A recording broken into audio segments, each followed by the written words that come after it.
चंद्राय राधिकाय तदालये कृष्णाय कृष्णभक्ताय तद्भक्ताय नमो नमः। वंशाकल्पतरुर्भ्यश्च कृपासिन्धुभ्यैव च पतितानं पावनेभ्यो वैष्णवेभ्यो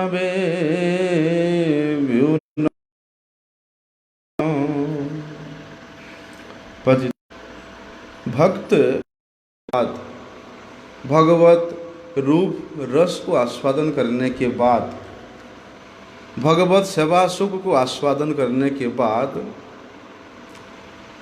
उसमें भक्त को इतना सुख मिलता है, इतना आनंद मिलता है, इतना रस का अनुभव होता है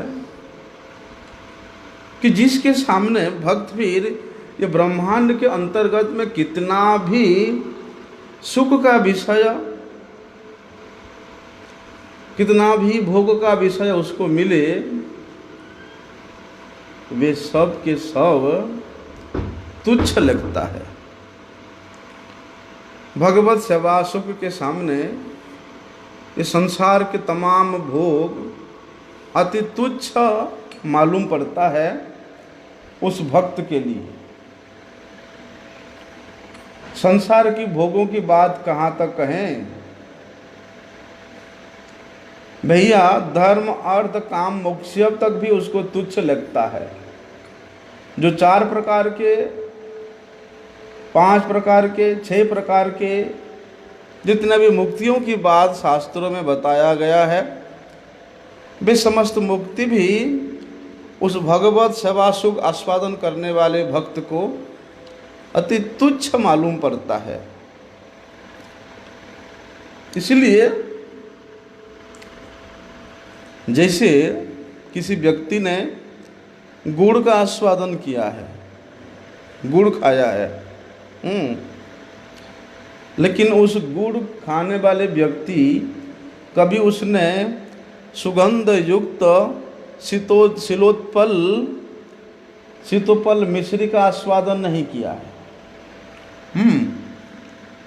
जब उसको सुगंध युक्त शीतोपल आस्वादन करने का, चखने का मिलेगा, फिर उसको गुड़ को कभी आस्वादन करने का, गुड़ को चखने का, गुड़ को खाने का उसका मन कभी नहीं करेगा।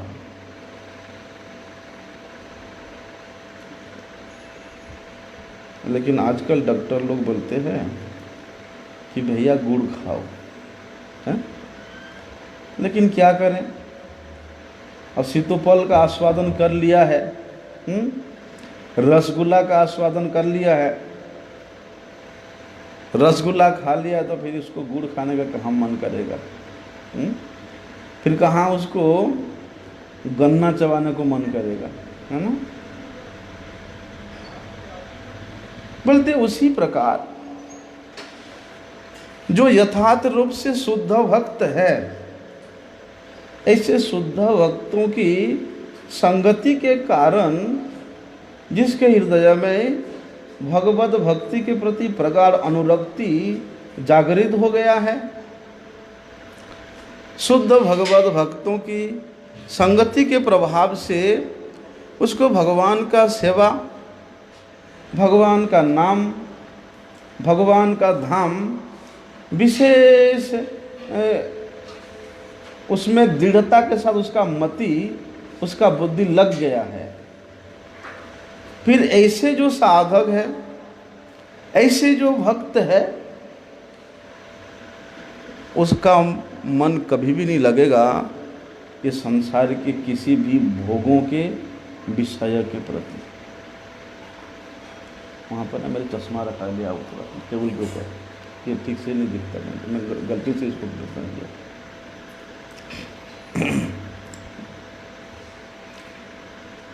लेकिन वेदों में बताया है कि देखो इस प्रकार का कर्म करोगे तो तुमको स्वर्ग में प्राप्ति होगा, और स्वर्ग में तुमको सुमरस पान करने का, अमृत पान करने का, देवताओं के जो घृताक्त अर्घ्य है उसको भोजन करने का, स्वर्गीय सुख भोग करने का सुयोग मिलेगा। इस प्रकार वेदों ने अपनी मधु पुष्पित वाणी के द्वारा इस प्रकार का प्रवर्तन किया है। इस प्रकार का उन्होंने नियमों का वहाँ पर प्रचलन किया है।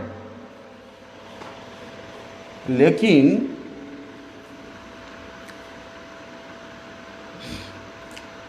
कुछ लोग कहते हैं अरे देखो जो लोग वेदांती लोग हैं, ज्ञानी लोग हैं, अगर उन ज्ञानियों के संग करोगे, उन ज्ञानियों के शरण में जाओगे, उन ज्ञानियों के साथ बैठ के तत्व कथा का श्रवण करोगे तो तुमको मोक्ष प्राप्त हो जाएगा। कहीं कहीं इस प्रकार का वर्णन है। अरे नहीं नहीं, जो लोग कर्मयोग में आसक्त है, ऐसे कर्मियों का संग करोगे तो तुमको कर्म फल के रूप में स्वर्ग प्राप्ति होगा। स्वर्ग में इंद्र के समान सुख भोग प्राप्त करने का सुयोग मिलेगा। चाहे वेदों में कर्म के द्वारा हो, ज्ञान के द्वारा हो, ध्यान के द्वारा हो, जितने भी धर्म अर्थ काम मोक्ष प्राप्त कराने वाले विधि नियम बताए हैं, उन सब वेदों के मधुर मधुर वाणी के प्रति जो भगवत भक्त है वे कभी भी आसक्त नहीं होता। भगवत भक्त कभी भी वेदों के उन वाणी के प्रति प्रलोभित नहीं होता। क्यों नहीं होता? अरे स्वर्ग में जाना, देवराज इंद्र के समान वहाँ सुख भोग करना, वहाँ सुमरस पान करने को मिलेगा, अमृत पान करने को मिलेगा, स्वर्ग के सब सुख मिलेगा। भला कौन नकार सकता है? हैं? नकारोगे तुम? नकार दोगे? कमाल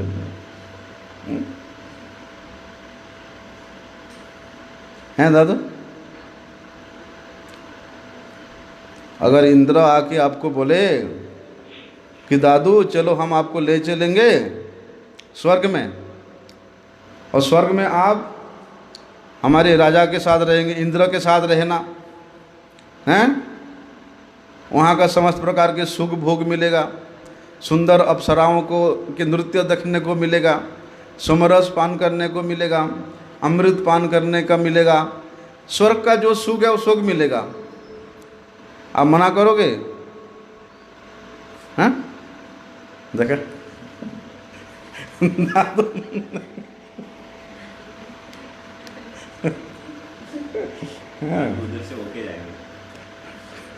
पहले वहाँ जाना फिर वहाँ से ऊपर जाना। अच्छा तो बोलते हैं ये सब जो अवांछित कर सुख है, भोग है, अभिप्सा है, ये शुद्ध भक्तों के ग्रहणीय नहीं है। शुद्ध भक्त लोग कभी भी इसको ग्रहण नहीं करते। क्यों नहीं करते?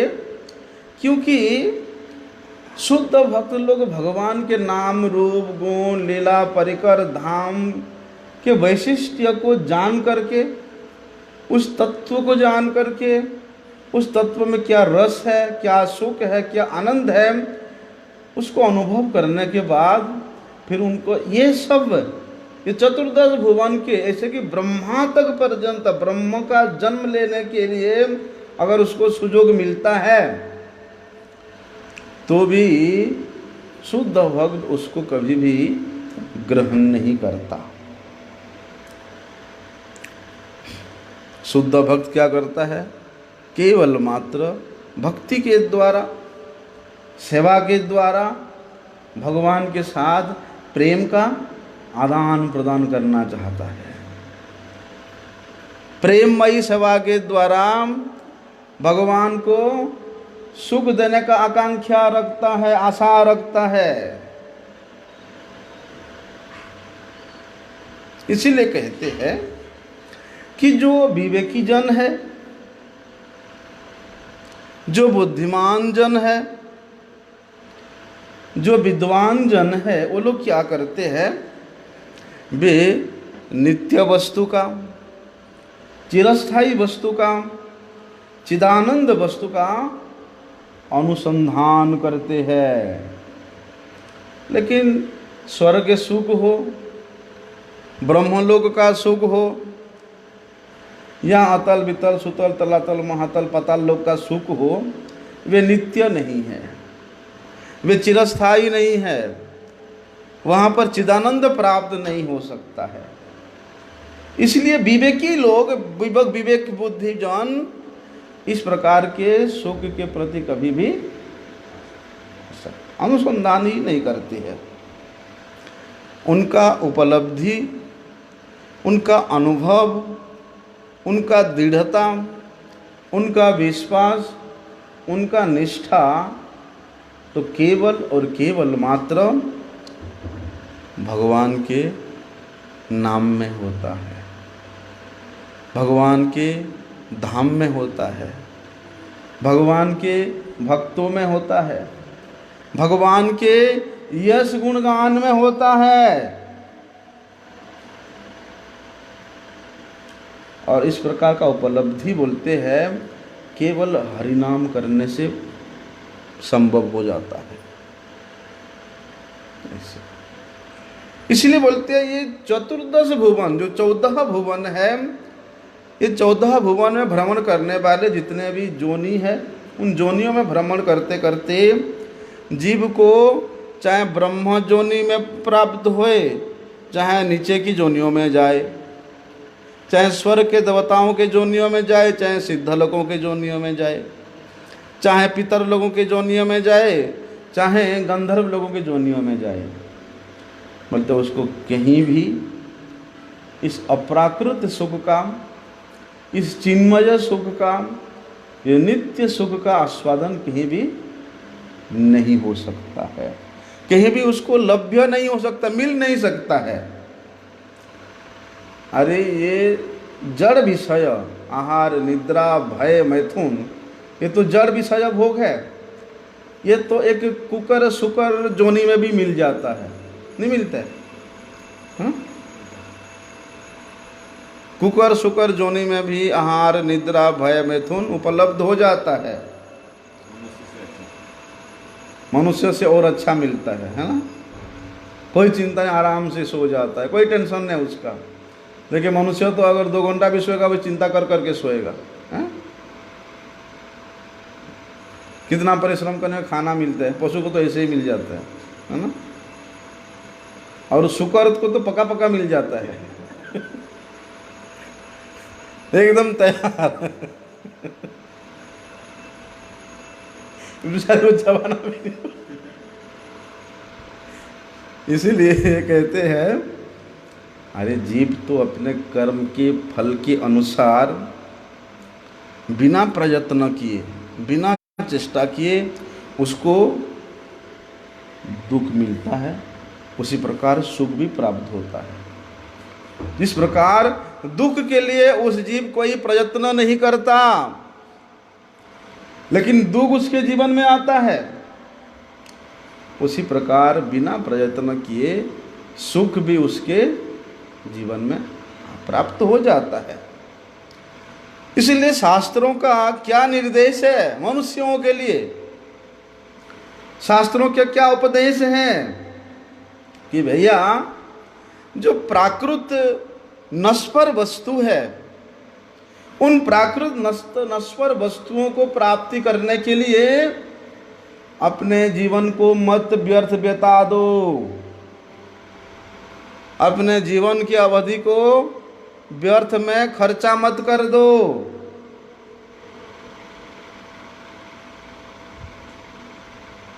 इसलिए इसी को श्रीमद् भागवत बताते हैं।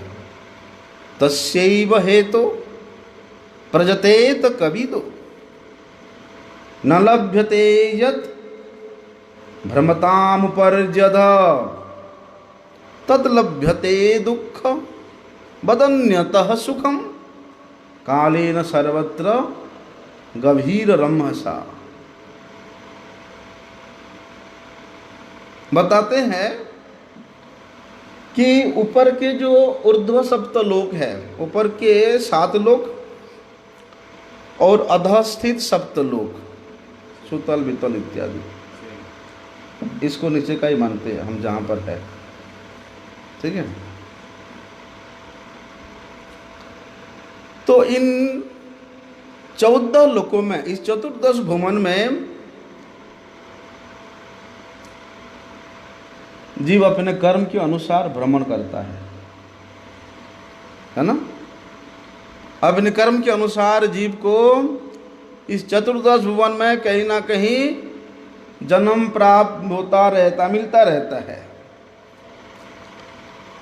देखो, चतुर्दश भुवन तक उसने जन्म ले लिया है, ऊपर के सप्तलोक पर्यंत, नीचे के सप्तलोक पर्यंत, लेकिन कहीं पर भी उसको उस चित सुख का अनुभव नहीं हुआ, उस नित्य सुख का, चिदानंद सुख का कहीं भी वे अनुभव नहीं कर पाया, प्राप्त नहीं कर पाया। इसलिए तस्यैव हेतो प्रजतेत कविदो, जो विवेकी जन है, जो बुद्धिमान जन है। विवेकी जन कौन है? हम लोगों ने उस दिन विचार किया था, विवेक क्या है?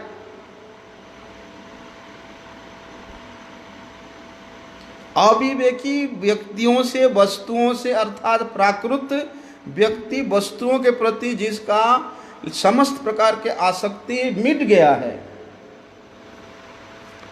और जिसने स्वयं के स्वरूप को अनुभव कर लिया है, ऐसे जो विवेकी जन है, वो लोग क्या बोलते हैं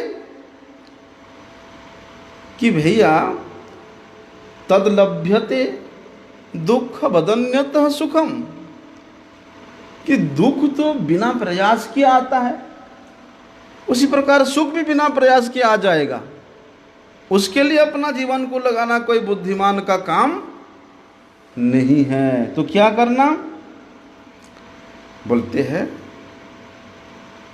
इसी जीवन में ही, चाहे किसी भी जोनि में जन्म हुआ हो, उस नित्य चित सुख को प्राप्त करने के लिए प्रयास करना।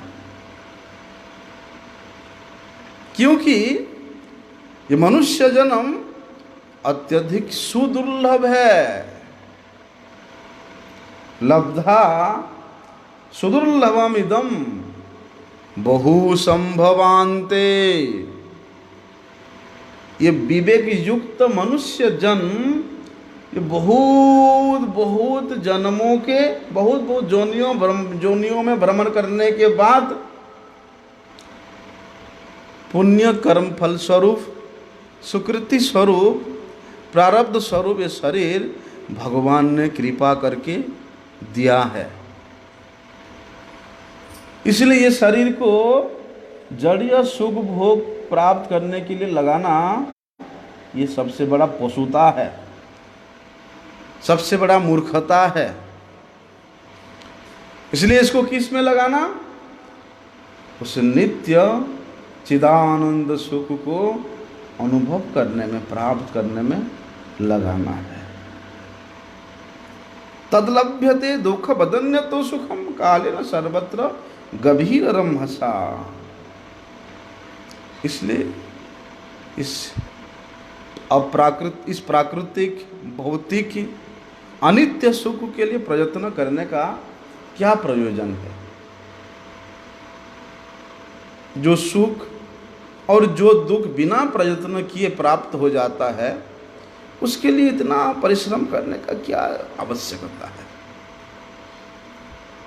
दुखेषु, इसलिए ये सुख या दुख प्राप्त भी हो जाए, जो विवेकी पुरुष है क्या करता है, सुख में और दुख में कभी भी विचलित नहीं होता। कौन सा श्लोक है वो, दुखेषु अनुद्विग्नः सुखेषु विगतस्पृहः। बोलते अगर उसको दुख मिलता है तो उस दुख में ना वह उद्विग्न होता है, और सुख मिलता है ना उससे वे स्पृहा प्राप्त करता है, आनंदित होता है।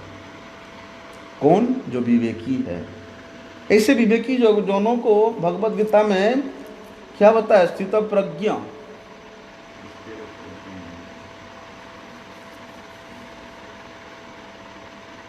कहते वहां पर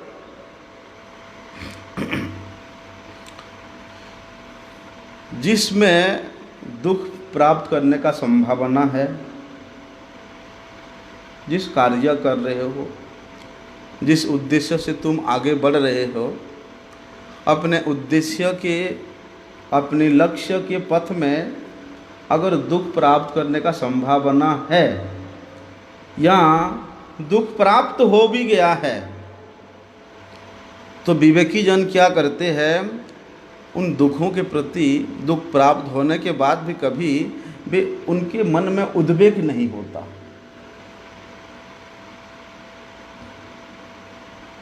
उद्वेग तभी होता है जब हम दूसरे के प्रति हिंसा करके, दूसरे के प्रति हम अत्याचार करके अपने स्वयं के सुख प्राप्त करने का प्रयास करते हैं, तभी उसमें उद्वेग होता है।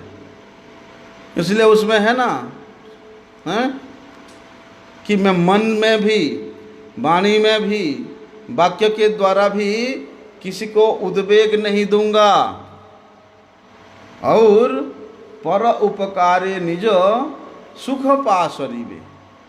दूसरे को प्रसन्न करने के लिए, दूसरे को उपकार करने के लिए मैं स्वयं के सुख को भी भूल जाऊंगा।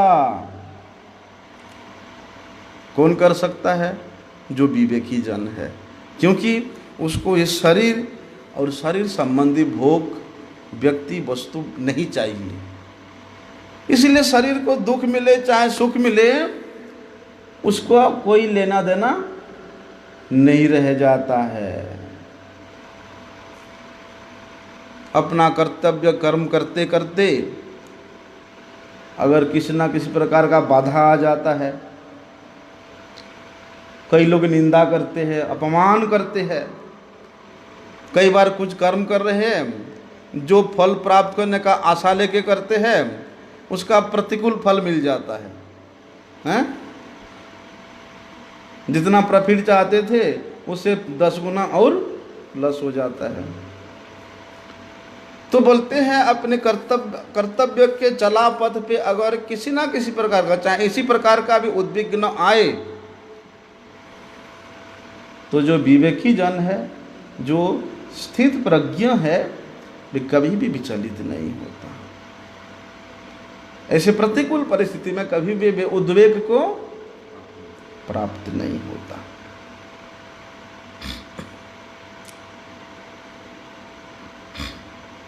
लेकिन उद्वेग नहीं होने का एक, या नहीं मन में आने का एक सरल उपाय है। उसको भक्तिविनोद ठाकुर जी ने बता दिया कि देखो, अगर तुम दूसरे का उपकार करोगे, किस प्रकार का उपकार, कि श्रीमन महाप्रभु जी ने बताया है कि भारत भूमि ते मनुष्य जन्म हईल जार, जन्म सार्थक करी कर पर उपकार। जब आप दूसरे का उपकार करोगे, किस प्रकार का उपकार, उस व्यक्ति को देख रहे हो कि वे संसार में पड़ा हुआ कितना कष्ट पा रहा है, अगर उसको किसी ना किसी प्रकार से उसका उपकार कर सकें, उसको भगवान के भजन में प्रवृत्त करा सकें, भगवत कथा श्रवण करने का उसके मन में रुचि पैदा कर सकें, संतों के प्रति उसके मन में इस आसक्ति युक्त अभिलाषा पैदा कर सकें, तो वास्तव में उसका उपकार होगा। तो ऐसा उपकार करने वाला व्यक्ति के मन में कभी भी उद्वेग नहीं आता है। दूसरे के हित के लिए करना, कर्म के फल के प्रति कभी भी कोई आसक्ति नहीं रखना, कभी ममता नहीं रखना, कोई कामना नहीं रखना, इस विषय के प्रति कौन सावधान रहता है? जो विवेकी है, जो स्थित अप्रज्ञ है। अगर इस प्रकार का वे करेगा तो उसके मन प्रसन्न रहेगा। बोलते हैं ना, किसी को जितना दोगे उतना ही तुम्हारे मन प्रसन्न होगा, बोलते हैं ना ऐसे। इसलिए उस प्रसन्नता के कारण वो इतना प्रसन्न रहता है।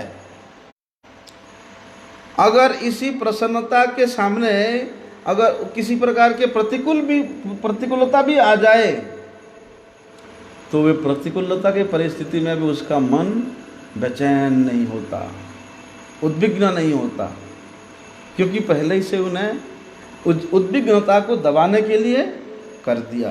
क्या कर दिया? दूसरों पे हित करता है, कर्मों के फल की आशा नहीं करता है, कर्मों के फल के प्रति आसक्ति, कामना, वासना, ममता नहीं रखता है।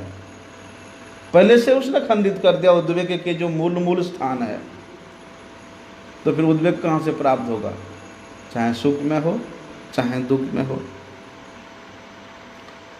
चलो, अगर कोई काम करते हैं, कुछ कार्य करते हैं, कुछ अनुष्ठान करते हैं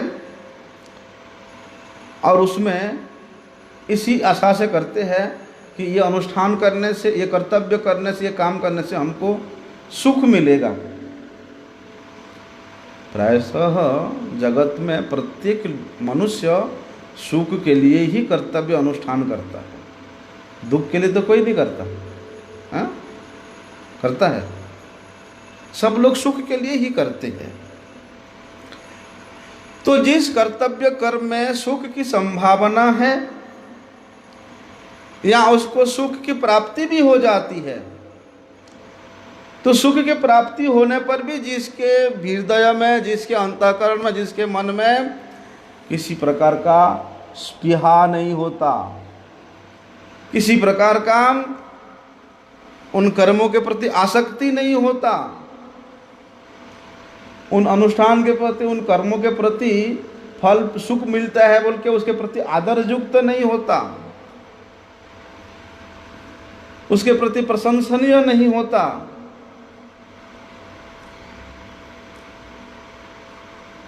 अनुकूल फल मिल जाए तो मन में तो बड़े सुख है, और प्रतिकूल फल मिल जाए तो मन में बड़े दुख है। बोलते नहीं, दोनों ही परिस्थिति में जो शांत रहता है, ना उद्विग्न होता है, ना ही स्पृहा करता है, ना ही आशा करता है, और ऐसा ना सोचे अरे ये करने से तो मुझे ढेर सारे प्रॉफिट मिल रहा है, हैं? ये कार्य करने से, ये कर्म करने से, अनुष्ठान करने से मुझे इसका अनुकूलता से युक्त फल मिल रहा है, तो उन कर्तव्यों के प्रति, उन कर्मों के प्रति भी कभी भी आसक्त नहीं होता।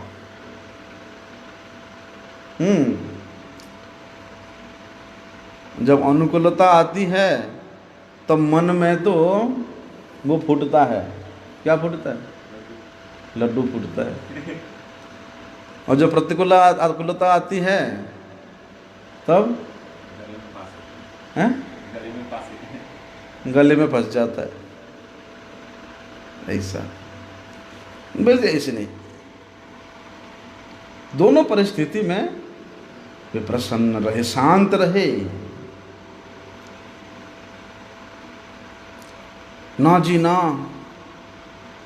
हमने एक शोरूम खोला, खोलते इतना अच्छा चला, शोरूम इतना अच्छा चलता है, हैं?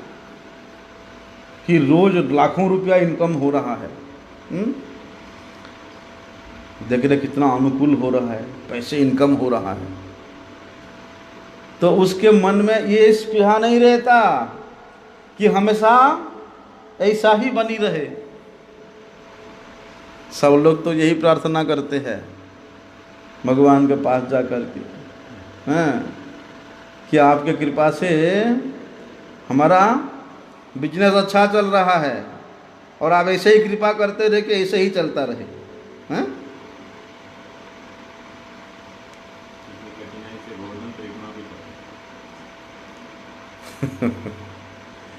तो कहते हैं जो विवेकी पुरुष है, बोलते वो उस अनुकूलता का भी कभी आशा नहीं रखता कि ऐसा परिस्थिति हमको हमेशा मिलती रहे, हमेशा पैसे आता रहे, उसके प्रति वे कभी स्पृहा नहीं रखता। उनके अंतःकरण में तो अनुकूलता का कोई भी असर नहीं पड़ता। ठीक है, भगवान की इच्छा से जैसे मिल गया, जिस प्रकार से है, जैसे चल रहा अच्छा ही चल रहा है। ऐसा सुख में हो, दुख में हो, लाभ में हो, हानि में हो, समभाव। तो ऐसे जो स्थितधि है, ऐसे जो विवेकवान है, वो क्या सोचता है कि ना ना ना ना ना ना, ये सब भौतिक सुखों के प्रति, ये सब अनित्य वस्तुओं के प्रति, अनित्य भोगों के प्रति प्राप्त करने के लिए हम अपने जीवन को लगा देंगे, अपना जीवन को बाजी लगा देंगे उसके लिए। बोलते नहीं, तो क्या करना? बोलते है नित्य चिदानंद सुख को, नित्य चिदानंद वस्तु को प्राप्त करने के लिए प्रयास करना।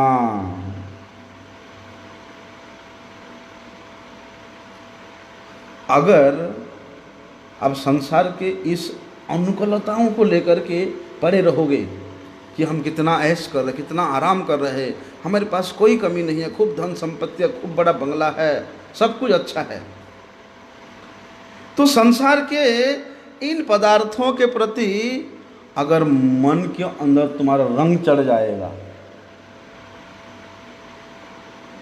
संसार के इन व्यक्तियों के इस नश्वर पदार्थों का रंग अगर तुम्हारे मन में चढ़ गया, तो उसको बोलते हैं राग। राग हो गया उनके प्रति, हैं?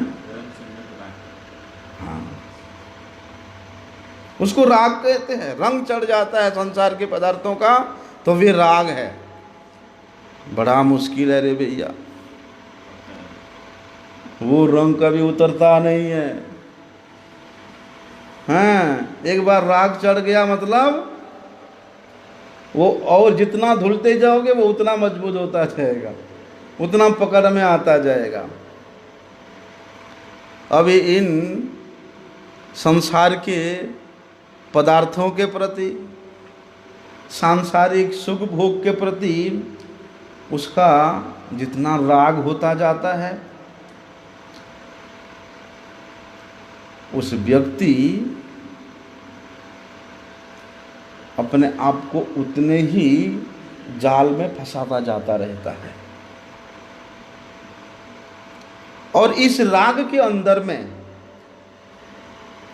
इस प्रणय के अंदर में, एक प्रकार से प्रणय ही है, राग है। अगर कोई बाधा देता है, अगर कोई दुर्बल व्यक्ति बाधा देता है, तो उसके प्रति क्रोध आता है। और अगर कोई सबल व्यक्ति, उससे बलवान व्यक्ति बाधा देता है, तो उसके प्रति भय होता है ना? होता कि नहीं? अगर तुमसे दुर्बल है कोई और तुमको तुम्हारे उस काम में थोड़ा सा बाधा दे दिया, तुम तो डंडा जाओगे मारने के लिए, डंडा लेके जाओगे मारने के लिए, सिर फोड़ के आ जाओगे उसका, हैं? और तुमसे कोई बलवान होगा, कोई चौधरी होगा, तो दुबक जाओगे, कहीं छुप जाओगे। होता है संसार में इसे। तो उसके प्रति भय होता है और निर्बल के प्रति क्रोध होता है। लेकिन कहते हैं जिसके भीतर दूसरे को सुख पहुंचाने का आशा है, जिसके हृदय में दूसरे का हित करने का, दूसरे का मंगल करने का अभिलाषा है, दूसरे की सेवा करने का आशा है, बोलते उसका राग, उसका क्रोध, उसका भय अपने आप मिट जाता है, रहता नहीं फिर वहां पर। इसलिए राग को, ये क्रोध को, ये भय को, इसको मिटाने के लिए श्रीमन महाप्रभु जी ने क्या निर्देश दिया कि जीवन सार्थक करी कर पर उपकार। जितना आप दूसरे का हित करने के लिए सोचोगे, दूसरे का सेवा का भाव अपने हृदय में लाओगे, उतना ही इस राग के प्रति, द्वेष के प्रति, क्रोध के प्रति, भय के प्रति तुम्हारा आसक्ति मिट जाएगा।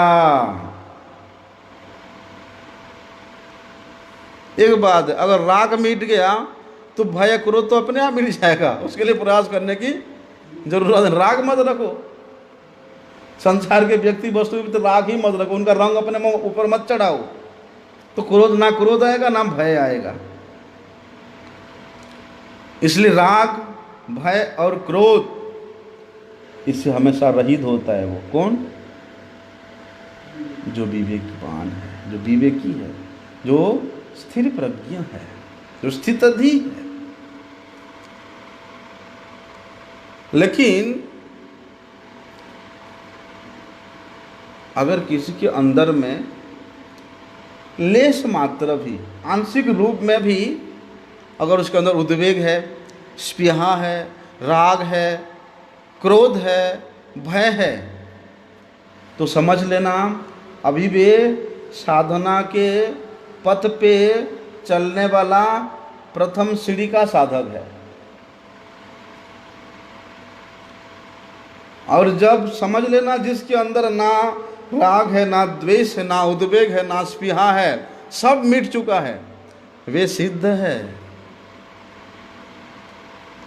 बोलते ऐसे सिद्ध अवस्था में स्थित होकर के कोई विवेकी हो सकता है, कोई स्थितधि हो सकता है, कोई शांतमति हो सकता है, स्थिर बुद्धि वाला हो सकता है।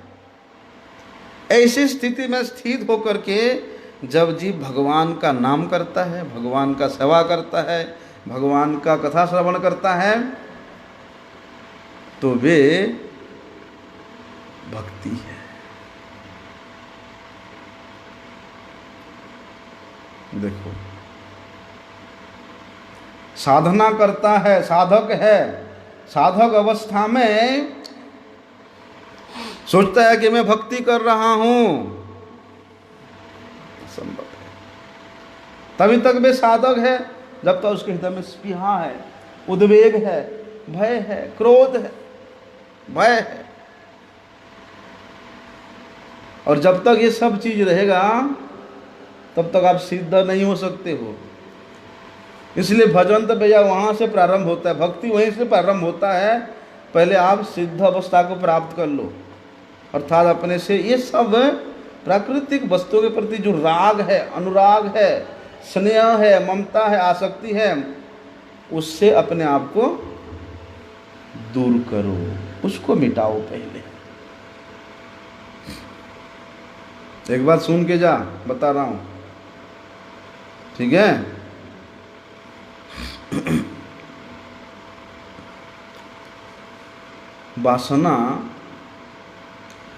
वासना के तारतम्य के अनुसार उसका नाम भी अलग अलग होता है।